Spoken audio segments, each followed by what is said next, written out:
il est 8h17. L'interview politique d'Europe 1, Jean-Pierre Elkabbach, vous recevez Alain Juppé, maire de Bordeaux, ancien Premier ministre et membre du triumvirat à la tête de l'UMP. Messieurs, c'est à vous. Bienvenue Alain Juppé, merci d'être avec nous ici à Europe 1 en direct et bonjour. Elkabbach.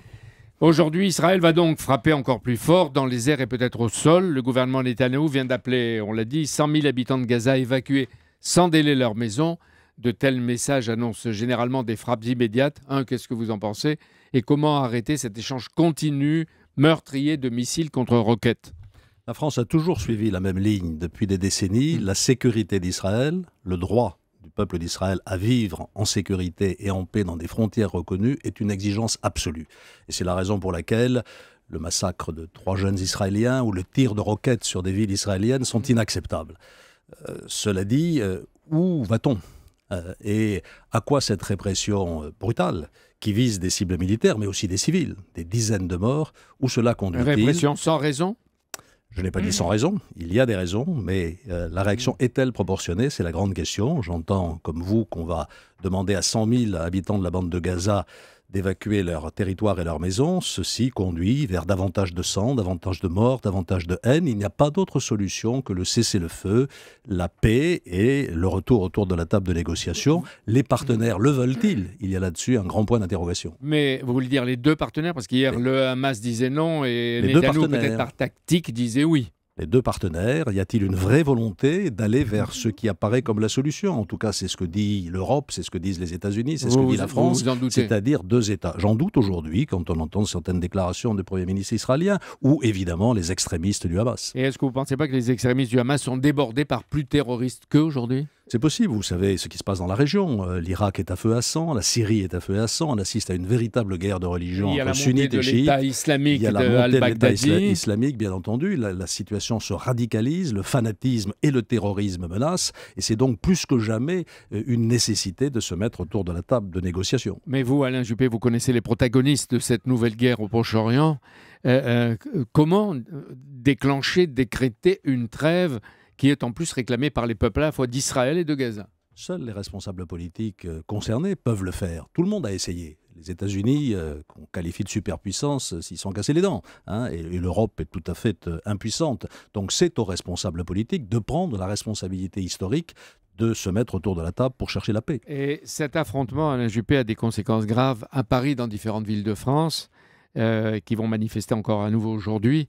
Est-ce pour le pays un danger qui est croissant? C'est un danger et il faut réagir avec la plus grande fermeté. Moi, Comment? j'attends du gouvernement qu'il interdise les manifestations qui pourraient troubler l'ordre public, qu'il les prévienne ou qu'il les réprime. C'est ce qu'a certaines décidé Bernard manifestations- Cazeneuve, le ministre de Bien qu'il le l'Intérieur. fasse aujourd'hui. Mais interdire des manifestations, on ne sait pas si elles vont avoir des débordements ou pas. C'est le problème de l'État de prendre les mesures nécessaires pour le faire. On a vu qu'il y avait déjà des débordements, c'est inacceptable. On ne peut pas laisser se reproduire sur le territoire national des conflits qui déchirent aujourd'hui le Proche-Orient.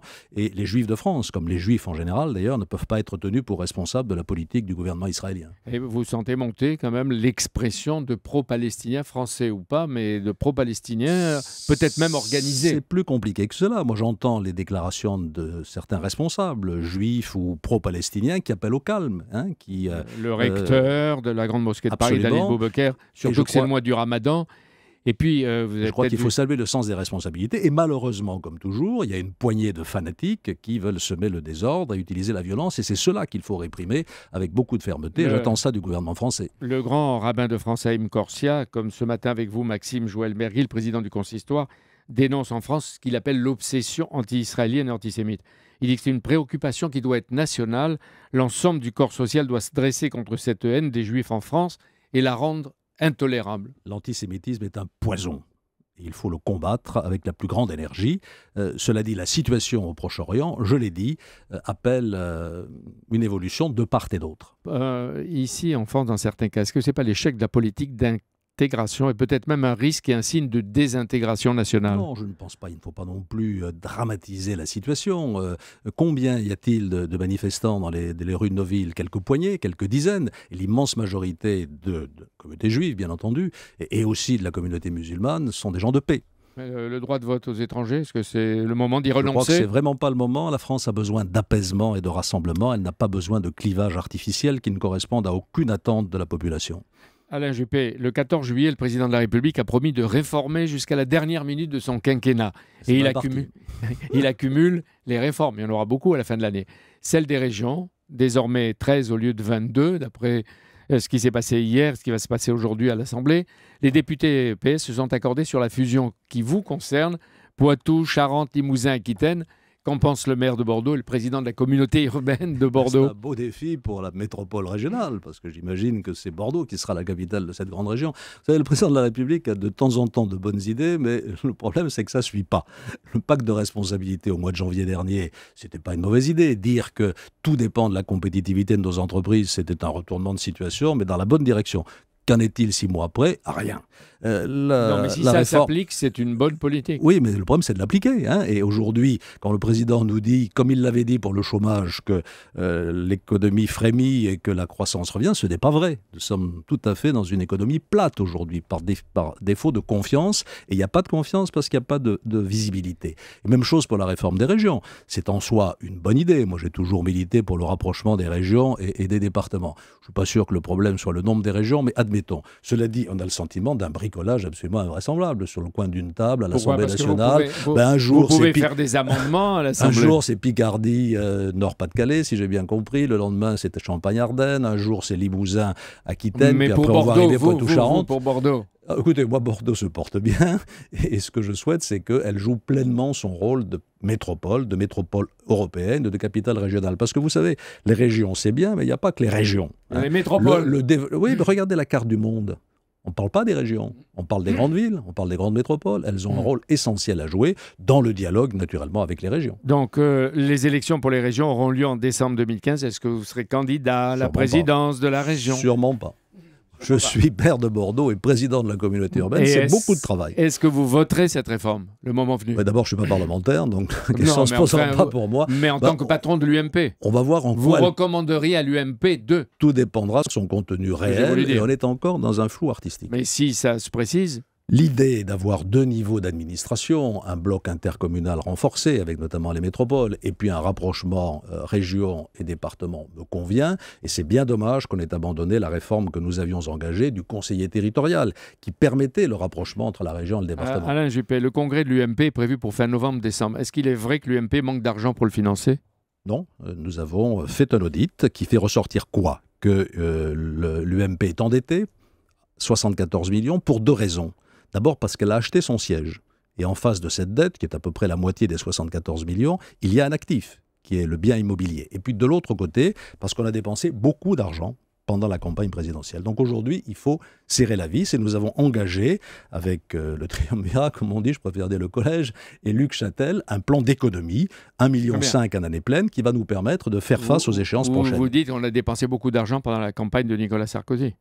L'UMP a dépensé beaucoup d'argent, et comme elle en avait dépensé en 2007 d'ailleurs. Et l'UMP, est-ce qu'elle se remettra un jour du scandale de Big Malion avec toutes ses ramifications et ses complicités qu'il a ruinées et endettées? Je ne veux pas jouer le rôle de justicier, je ne cherche pas à régler des comptes. Sur le passé, il y a des procédures judiciaires en cours, c'est à elle d'établir la vérité. Nous essayons de remettre l'UMP sur les rails. Et c'est pour ça que, comme vous l'avez dit, le rendez-vous du congrès de fin novembre est absolument essentiel. Est-ce que nous serons capables à ce moment-là de rassembler nos forces et puis d'élire un président qui incarnera ce nouvel élan de l'UMP? C'est ça la grande question. Vous n'aviez pas exclu d'être candidat à la présidence de l'UMP. C'est peut-être une formule, vous l'avez dit. Non, monsieur le Gabache, là pour une fois, vous qui êtes toujours très précis. Non, je n'ai pas exclu d'être candidat aux primaires. Je n'ai jamais dit que je serais candidat à la présidence de l'UMP, tout simplement parce que j'ai déjà été président d'un parti politique, le RPR, puis l'UMP. Et puis vous avez créé l'UMP en plus. J'ai créé l'UMP, donc j'ai été son président fondateur, donc j'ai épuisé les charmes de cette fonction, et puis il faut faire monter peut-être des nouveaux à ces postes-là. La majorité des électeurs UMP, peut-être même des dirigeants comme Xavier Bertrand, que je disais aujourd'hui, réclament pas seulement un changement de nom,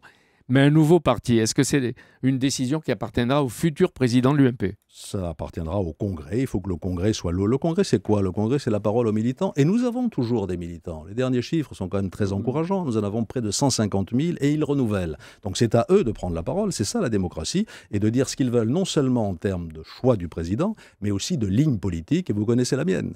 Il n'y aura pas de victoire possible si on ne rassemble pas les forces de la droite et du centre. Et je ne changerai pas d'avis sur ce point. La mise en examen de Nicolas Sarkozy, est-ce qu'elle peut empêcher sa candidature à la présidence de l'UMP?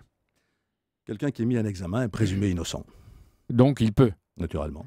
Il réclame aussi, la majorité des électeurs dont vous avez parlé, des militants, ils réclament aussi un leader et une stratégie pour 2017. Est-ce que votre décision dépend de celle de Nicolas Sarkozy ? La décision dépendra de la bonne organisation des primaires. Si on a des vraies primaires largement ouvertes sur l'ensemble de l'électorat de la droite et du centre, alors en fonction des circonstances, je verrai si je peux servir mon pays. Et s'il n'y va pas ou s'il ne peut pas y aller, est-ce que vous, Alain Juppé, vous y allez ? Ça dépendra de l'organisation des primaires, comme je viens de vous le dire. Donc vous ne l'excluez pas. Contexte. Vous ne l'excluez pas. Je n'exclus rien. Et vous savez que la question c'est ou Alain Juppé ou François Fillon ? Eh bien, les électeurs trancheront. Si c'était effectivement le choix qui leur est proposé. Mais il y en aura d'autres, éventuellement. Parce que, il y en a plein qui ont du talent aujourd'hui et qui ont des envies. Voyez. Oui. Donc, vive la compétition. Merci d'être venu, Alain Juppé.